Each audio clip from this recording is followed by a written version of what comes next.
सारी चीज़ भूल जाया करो, एक नाम याद रखा करो। और चीज़ अगर वैसे भूल जाते हो तो भी अच्छी बात है, और नहीं तो जानबूझ के भूल जाया करो दुनियादारी की चीज़ों को, क्योंकि जो दुनियादारी की बात, चीज़, विचार और ख्याल हैं वो सब के सब उड़ जाने वाले हैं। जिन बातों को स्मृति में जो है पुरानी बात याद करोगे तो जो घटना जिस ढंग से जिस हालात में हुई है वो यूं की त्यों याद करके तुम्हें दुख दे देगी। तो इसलिए उन बातों को भलाई भूल जाने में होती है, उनको भूल जाया करो। बुरी बात को भूल जाना चाहिए और अच्छी बात को याद करना नहीं, बार बार याद करना चाहिए। इसलिए कहिए कि नाम को ना भूल जाना। नाम को ना भूल जाना का मतलब उससे कैसे बचें भूल जाने से। उसके लिए संतों ने पहला जो नियम था वो बता दिया कि नाम का सिमरण करो। नाम का सिमरण करो। सिमरण करने का मतलब बार बार उस नाम को दोहराते रहो।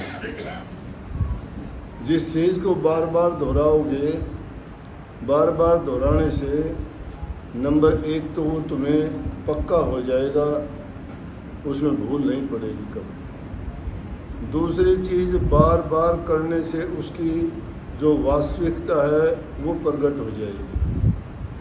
जिस प्रकार से लकड़ी के अंदर अग्नि छुपी हुई है और एक देखोगे तो लकड़ी में अग्नि दिखाई नहीं देती, वैसे अगर कोशिश करोगे वो अग्नि नहीं हमें मिल सकती। लेकिन एक लकड़ी से दूसरी लकड़ी को बार बार रगड़ते जाओ, रगड़ते जाओ, रगड़ते जाओ, अग्नि प्रकट हो जाए। उसके अंदर अग्नि है, लेकिन वो कैसे मिली? बार बार रगड़ने से। वो छुपी हुई उसकी शक्ति प्रकट हुई उसके रगड़ने से।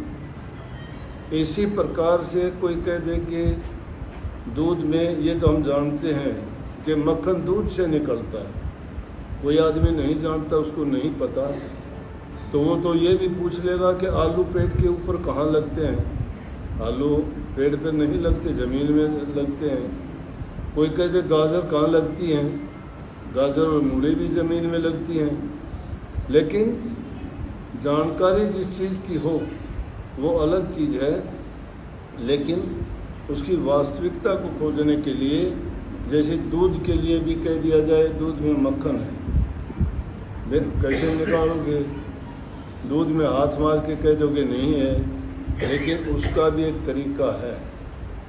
और संतों ने बहुधा ये उदाहरण इसीलिए सत्संगियों के वास्ते बहुत तसल्ली के साथ, यकीन के साथ बताए हैं, बहुत ही सुलभ और आसान करके, ताकि भोले से भोला जीव भी उसको समझ सके। कि उस दूध को गर्म करोगे, जमाओगे, फिर उसको रिड़कोगे, फिर उसमें मक्खन निकलेगा। और मक्खन को भी उसको गर्म करके लस्सी, पानी, जो भी उसमें दूसरे तत्व होंगे अलग कर दोगे और निखालस घी प्रकट हो जाएगा। इसी प्रकार से हमारे अंदर वो प्रभु की शक्ति व्यापक है।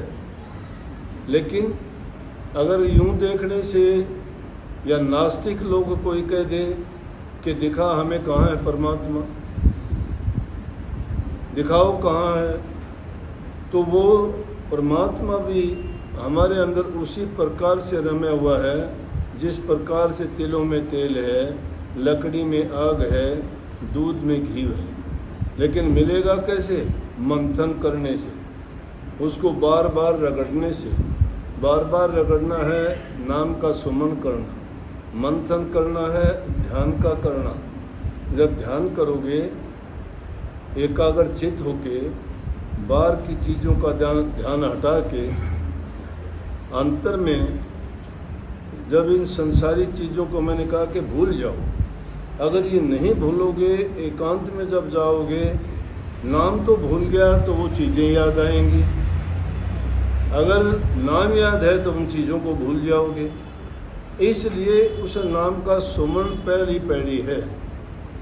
प्रथम सीढ़ी भक्ति करने की, साधना करने की, मन को एकाग्र करने की है नाम का सुमन करना, चिंतन करना और मनन करना। ये 3 अवस्थाएं हैं। चिंतन करना चेतनता दिलाता है, मनन करना उसको याद करना है, और सुमन करना उसको बार बार जिह्वा से या कंठ से अंदर में बिना सुनाए किसी को उसको याद करते रहना है, सुमन करते रहना है। और जब सुमन करते करते आगे जब बढ़ते चले जाओगे तो उसी नाम की 3 अवस्थाएं बन जाएंगी। पहला जो होगा वो जाप होगा। जाप करने में तुम्हें प्रयास करना पड़ेगा। वही जाप करते करते समय बीतता चला जाएगा, करते करते तुम्हारा जिसमें पूरा मन लग जाएगा, एकाग्रचित हो जाओगे। जब भी तुम एकांत का समय होगा, ध्यान का समय होगा, या जब भी चाहोगे कि हम अब अभ्यास करें, तो उस टाइम में जब टाइम आएगा अपने आप ही वो नाम का सुमन शुरू हो जाएगा। बल्कि कई बार तो ऐसा होगा, काम करते रहोगे, सुमन होता रहेगा, दूसरे लोग आसपास की बात करते रहेंगे, आप वो बात भी सुनते रहोगे, आपका वो काम भी चलता रहेगा। वो जाप अजपा बन जाएगा। अजपा जाप जो तुम्हें बिना याद किए, बिना सुमरे भी वो जाप होता रहे। तीसरा है अनहद। वो अनहद का ये है कि इन जो शरीर से जो हमारे अंग हैं उनसे याद करने, जिह्वा से जैसे होठ कंठ को छोड़ के, और उसको याद ना करके भी अजपा जाप से भी आगे की जो अवस्था होगी, तो वो जब भी खड़े रहोगे, बैठे रहोगे, सोते रहोगे, सपन होगा, जागता रहेगा।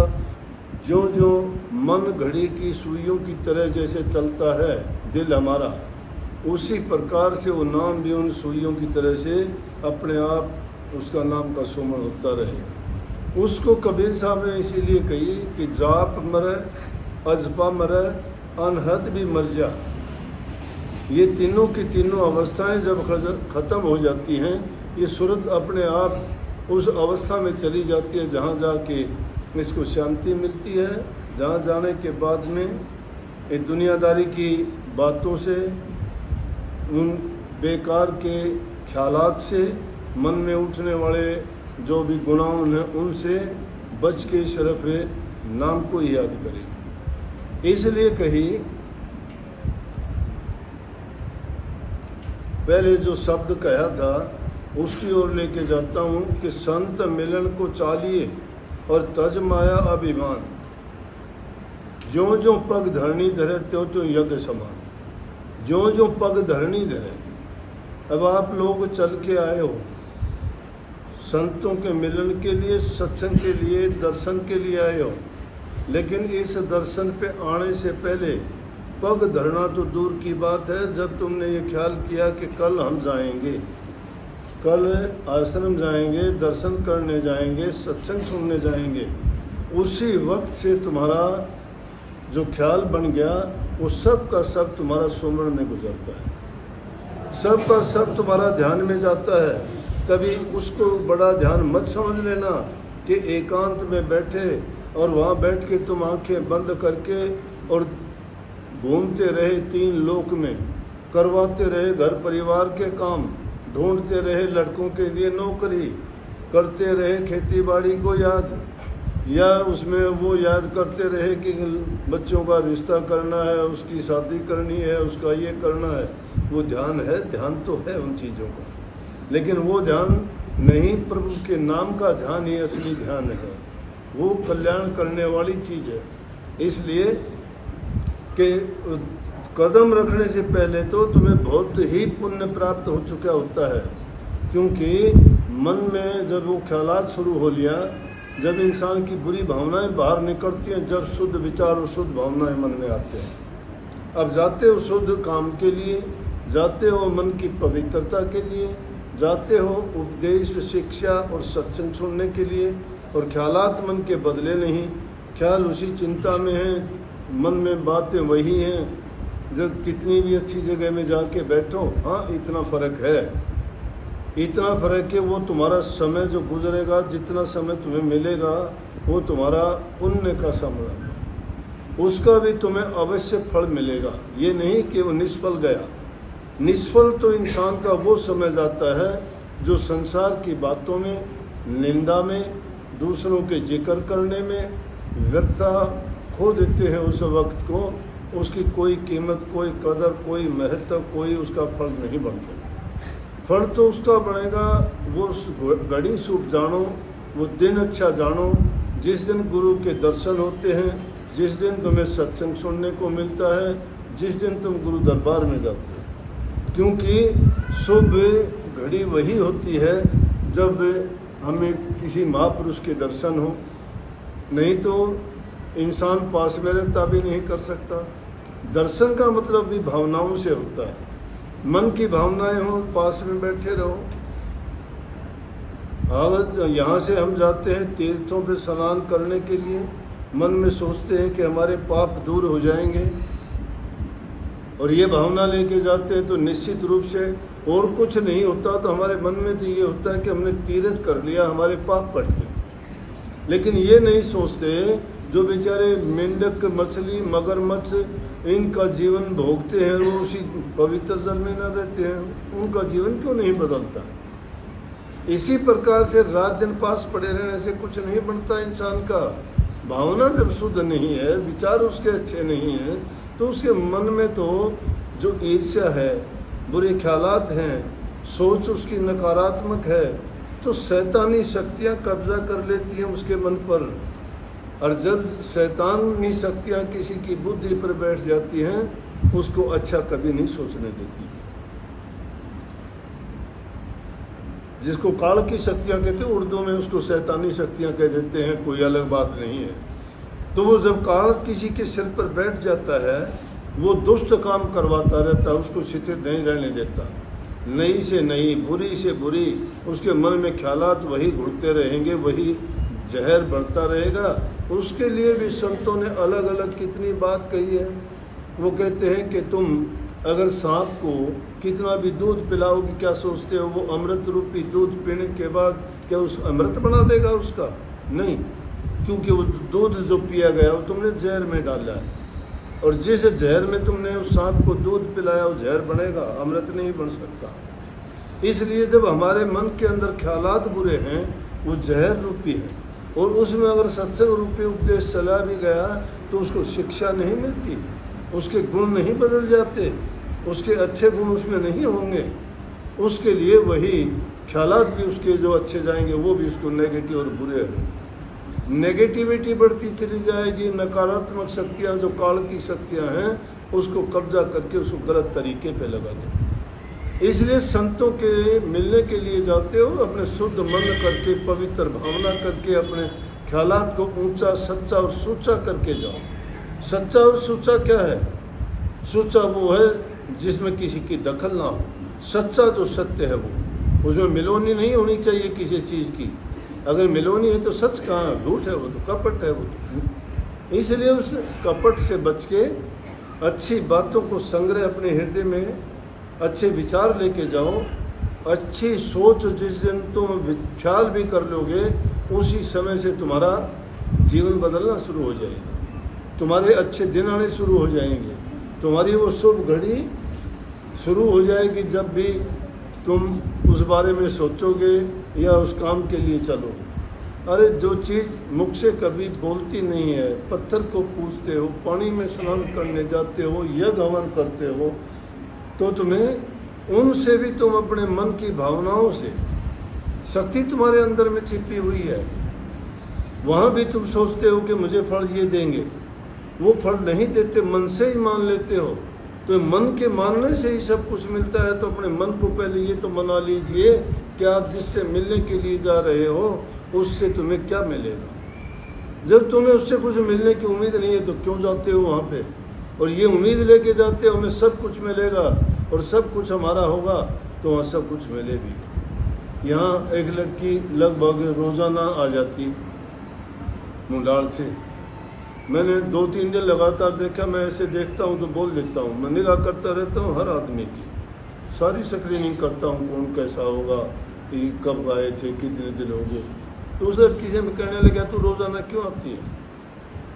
सत्संग से प्यार है, बहुत अच्छी बात है, आओ सत्संग में, लेकिन उस सत्संग को तमाशा ना बढ़ाओ।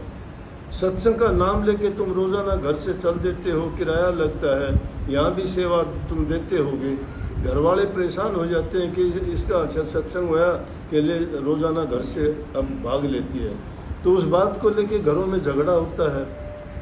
क्यों कि जब घर वालों का वो वचन नहीं मानते, घर परिवार में अशांति हो जाती है, फिर किस चीज़ का भजन, कौन सत्संग और क्या दर्शन का लाभ होगा उसको। लेकिन अगर घर में प्रेम है, शांति है, तो रोज़ाना आओ, कोई मना ही नहीं है, अच्छे काम के लिए कोई मना नहीं करता। लेकिन मैं जब देख लेता हूँ तो मुझे पता है अपने समाज के हालात की, कि ये बहनें आ जाती हैं, किसी का घरवाला शराब पीने वाला होता है, किसी के और दुष्ट विचार होते हैं, तो उनकी आपस में तकरार होती रहती है। 5-10% ऐसे केस आते हैं रोज़ाना, तो उनको जाने के बाद में दुख झेलना पड़ता है, अनेक प्रकार की वो फिर शिकायत करती है। मैं उससे कहने लगा, भाई आप रोज़ाना क्यों आती हो? बोले जी दर्शन करने को मन करता है, मन मानता ही नहीं। अच्छी बात है, तुम्हारे घर वाले दुखी होते होंगे। बोले जी मेरा घर वाला आया हुआ। मैं बोला तेरा घर वाला तुझे कुछ कहता नहीं?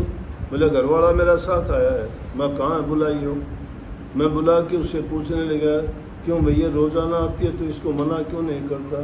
बोला जी हमारा तो सब कुछ बना ही सत्संग से है, हमारा तो बना ही सब कुछ सत्संग से है। जिन लोगों की ये भावना है उनका सत्संग से बनता है, क्योंकि इंसान उन बुराइयों को छोड़ के सच्चाई के मार्ग पर चलेगा तो प्रभु उनके कोई किसी चीज़ की कमी नहीं रखेगा। अब घर का आदमी तो आ जाता, उनका बच्चा कोई सत्संग को जानता ही नहीं है, क्या करेंगे वो लोग? उनको सत्संग का लाभ मिल गया क्या? अरे तुम अपने संतान को नहीं संभाल पाए, तुम उनको ये नहीं बता पाए कि सत्संग में जाया करो, सत्संग से लाभ मिलेगा। ये तो भागी तो ये बच्चे हैं छोटे छोटे, हम तो कोसते हैं अपनी ज़िंदगी को कि हम इतनी उम्र गुमाने के बाद गुरु की शरण में आए, लेकिन फिर अपने भाग्य को सराहते हैं कि कम से कम उस उम्र में भी आगे तो भी हमने अपना जीवन बढ़ा लिया। लेकिन अपना जीवन बढ़ाने से कुछ नहीं, अगर घर के बच्चों के तुम्हारे विचार नहीं सुधरे तो तुम कुछ नहीं हो। इसका मतलब ये है, तुम्हारे बच्चे अगर उस लाइन में नहीं है, जिनको चाल नहीं है सत्संग का, जिनको नाम का पता ही नहीं है सत्संग क्या है, तो उनका तो और ही कुछ लालच है।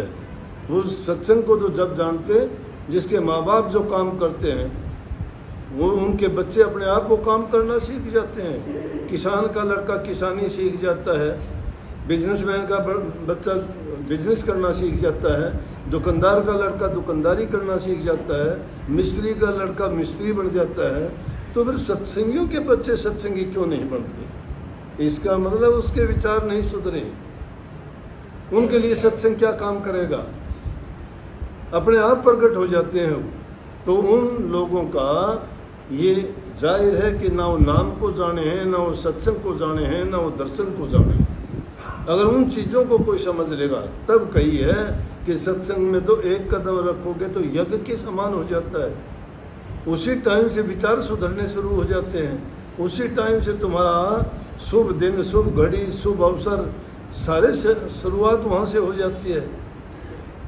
अच्छे काम के लिए जाते हो तुम, बुरे से बुरे आदमी को, कोई शराबी को, कोई झूठे को, कोई और बुरी आदत वाले को लेके आते हो कि जी ये ऐसा करता है, ये नशा करता है, ये घर में नहीं रहता है, और वो उस आदमी को लेके आते और उनका जीवन ऐसा बदल जाता है कि सत्संग में आके, संतों की शरण में आके बड़े बड़े डाकू, चोर, ठग, लुटेरे भी ऐसे पवित्र रूप बनी कि उनके नाम लिए जाते हैं आज तक। और वो ऐसे पक्के और सच्चे बने कि उन्होंने अपना जीवन ही सुधार लिया, मुड़ के अपना घर नहीं देखा, दुनिया नहीं देखी। जब सत्संग के वचन इतने अच्छे होते हैं, अब उस सुमरण की ओर तो जब जाओगे, जब तुम्हारा सुधार होगा, घरों में कोई विचार और ख्यालात होंगे। घरों में मियाँ बीवी का झगड़ा होता है, भाई भाई का झगड़ा होता है, बहन भाई का है, पति पत्नी का है, एक दूसरे का कहा नहीं मानते, जहाँ आपस में प्यार मोहब्बत नहीं है, एक दूसरे की कदर नहीं करते हैं, दुखी गरीब की सहायता नहीं करते हैं, पर हित पर उपकार को वो क्या समझेंगे। सत्संगी हृदय जिसका हो जाता है वो अपने मन से नहीं, वो तो रूहानी काम जब शुरू हो जाता है उसकी रूह जो काम जितनी पवित्र है उतने ही पवित्र काम करना भी चाहता है। रूह इस काल की और माया की गुलाम नहीं है। रूह तो सत्य पुरुष की अंश है और सत्य पुरुष में कोई दोष नहीं है, वो दोष रहित है। तो इसको दोष मुक्त करने के लिए पहले संसारी दोषों से मुक्त कराओ। तुम मुक्ति चाहते हो जन्म मरण से, जन्म मरण की मुक्ति इतनी आसान नहीं है भाई। तुम्हारी मुक्ति तो नहीं हुई इन बुराइयों से भी, जो तुमने ही लगाई है, किसी और ने नहीं लगाई, तुमने खुद उनको अपनाया है। उस दलदल में धसे हुए आदमी वो क्या भक्ति करे। स्वामी जी महाराज ने बड़े कमाल की बात कही है, एक कदम कदम पर इस जीव के लिए। और वो आदमी ना गुरु का है, ना पीर का है, ना नाम का है, ना सत्संग का है। उनके लिए कहा कि गुरु से द्रोघात जो रखता, गुरु को मानस रूप समझता, सो जीव जानो अपघाती, अरुण संकाल करे उत्पाती। गुरु नहीं करेगा, उनके संग काल उत्पात करेगा। काल उत्पात उन्हीं को खराब कर देगा। गुरु नहीं कहता किसी को, नहीं। जो गुरु को मानस रूप ही समझते हो तो क्यों गुरु के पास आते हो। गुरु के साथ दरो और घात रखते हो तो तुमने तो उसको इंसान भी नहीं मानना है। तुम तो बराबर वाले इंसान से भी दरो घात नहीं करते। तुम्हारे से ताकतवर है तो तुम उससे डरते हो। कमजोर के साथ तो आदमी रौब दिखाता है। तो गुरु तो बहुत कमजोर है, इसीलिए उसके साथ दरो और घात रखते हो ना, इसीलिए उसके साथ बुरा करना सोचते हो। लेकिन गुरु नहीं करेगा। गुरु को मानस रूप समझता, सो जीव जानो अपघाती। अपघात करने जैसा काम है वो, सुसाइड करना। उनके साथ गुरु नहीं, काल उत्पात करेगा। और जो काल शैतान उत्पात करेगा उससे बच नहीं सकता। कर्म का भोग, उसके कर्म का ऐसा रोग बन जाता है कि उसके भोगने से भी पीछा नहीं छूटता। इसलिए नाम वो पवित्र चीज है। उसका सुमरण जो जो करते चले जाओगे, जिस प्रकार से गंदे वस्त्र को साफ करते हुए बार बार उसको तुम एक बार नहीं, दो बार नहीं, कभी साबुन लगाते हो, कभी उसको हाथ से पीटते हो, कभी उसको किसी पट्टी से पीट के उसके गंद मैल और को दूर करते हो, तब जाके उसकी सफाई निकलती है।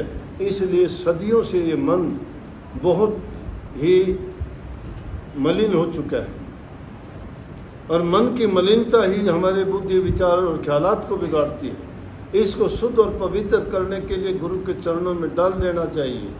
जिस प्रकार से तन मन धन की बाजी लगाते हैं ना, उसका मतलब यही है कि अपने मन को, तन को, धन को गुरु के अर्पण कर दीजिए। गुरु जो ठीक समझेगा तुम्हें दे देगा। धन की जरूरत ठीक समझेगा, धन दे देगा। तुम्हारे मन को पवित्र समझेगा तो तुम्हें ज्ञान दे देगा। और तुम्हारे शरीर को ठीक समझेगा तो उसे कोई उपकार, कोई सेवा, कोई अच्छा कर्म, कोई परहित करवा लेगा। हम थोड़े जानते हैं कि वो क्या करवा लेगा हमारे से। इंसान की क्या बुद्धि है, वो सोच लेगा कि मैं क्या करूं क्या होगा। इंसान तो सिर्फ अपने लालच और स्वार्थ से आगे कुछ सोच ही नहीं सकता। लेकिन जब इन चीज़ों से आगे निकलते हो वहाँ गुरु का ज्ञान शुरू होता है। इसीलिए गुरु की महिमा बार बार जगह जगह गाई गई और कही गई है कि गुरु की शरणाई जब जीव चला जाता है तो उसको फिर ये सोचना नहीं चाहिए कि मेरे साथ ये क्यों है। इसका मतलब गुरु ने जो तुम्हारे साथ देखा है, समझा है, वो तुम्हारे हित की करता है। वक्त आए पर सब ठीक करेगा गुरु, लेकिन तुम्हें देखेगा, परीक्षा लेगा, जांचेगा तुम में कितनी कमी है। हाय तौबा अगर करनी शुरू कर दी तो समझो कि पता लग गया कि बहुत कमी है इसमें। बलक बुखारा के बादशाह जैसे राजाओं को परीक्षा लेने के लिए कबीर साहब ने कितने सालों तक उसकी ऐसी सेवा करवाई कि जिसको आम इंसान भी करना स्वीकार नहीं करता। लेकिन जब उसके लिए योग्य हो गए तो उनको नाम दे दिया। बड़े बड़े धनवान भी जब इस चीज के लिए आए, धर्मदास की कितनी दौलत थी, सारी दौलत लुट की, जब पछताया कि अब क्या करूंगा, धन भी गया, गुरु भी नहीं मिला। लेकिन कबीर साहब प्रकट होके जब वो बिल्कुल गरीब हो चुका, दुनियादारी की दौलत सब खत्म हो चुकी, जब उसको दर्शन देके और उसको नाम देके उसका कल्याण और हित कर दिया। ये तो गुरु समझता है कि किसको किस वक्त में क्या करना है। अगर किसान कच्ची फसल को काट के डाल देगा तो क्या उसको कुछ तो फल मिल जाएगा? फसल के पकने पे ही किसान जानता है कि उसका मूल्य मिलेगा। वो फसल नहीं जानती कि मुझे क्यों काटता है। कच्ची फसल कभी नहीं काटी जाती। इसी प्रकार से गुरु भी अपने शिष्य को उसी प्रकार से सही वक्त की तलाश में, और जब वो उचित समझता है कि अब शिष्य को इस चीज़ की ज़रूरत है, सब कुछ देता है। लेकिन अपने भाग्य को ऐसे ही जो बिगाड़ लेते हैं गलत काम करके, गुरु से विश्वास उठा के, अपने आप पर विश्वास करके, उन लोगों का कभी हित कभी कल्याण नहीं होगा। जो आदमी गुरु पर पक्का यकीन और विश्वास रखता है, चाहे 1 मिनट के लिए भजन ना करना, मैं दावे के साथ कहता हूँ उसका भजन अपने आप बन जाएगा। क्यों बन जाएगा? कि गुरु की जो पवित्र भावना है उसको याद करते करते गुरु को उसके विचार अपने आप पवित्र हो जाएंगे। नाम पवित्रता का है, और नाम जब पवित्र है तो हृदय पवित्र होता है। हृदय पवित्र से विचार पवित्रता ब्रह्म ज्ञान है। ब्रह्म ज्ञान के शास्त्रों के श्लोकों से नहीं हो जाता। ये मन के मैल को धोने से तुम्हें वो सफाई होगी। उसकी सफाई जब होगी, ज्ञान लिखा पड़ा है किताबों में, रखी हो, किताबों की अलमारियां भरी पड़ी हैं, उस ज्ञान का क्या मतलब होगा? तुम्हें वो ज्ञान चाहिए जो तुम्हें अब समय में जो तुम्हारे मन के अंदर मलिनता छिपी हुई है उसको साफ कर दे। वो मंत्र चाहिए तुम्हें जो तुम्हारे उन पापों को धो दे। ये पाप तुम्हारे अब के नहीं।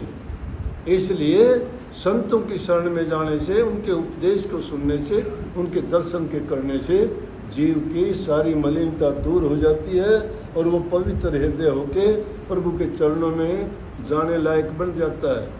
सब चीज़ों को भूल जाइए, फिर वही लेके आता हूँ।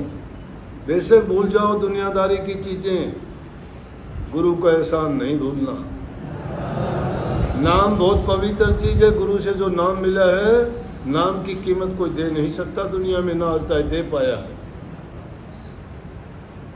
सबको बहुत बहुत आशीर्वाद। अगर गुरु को दक्षिणा देना चाहते हो तो संत मत की दक्षिणा यह है कि गुरु की आज्ञा का पालन करो।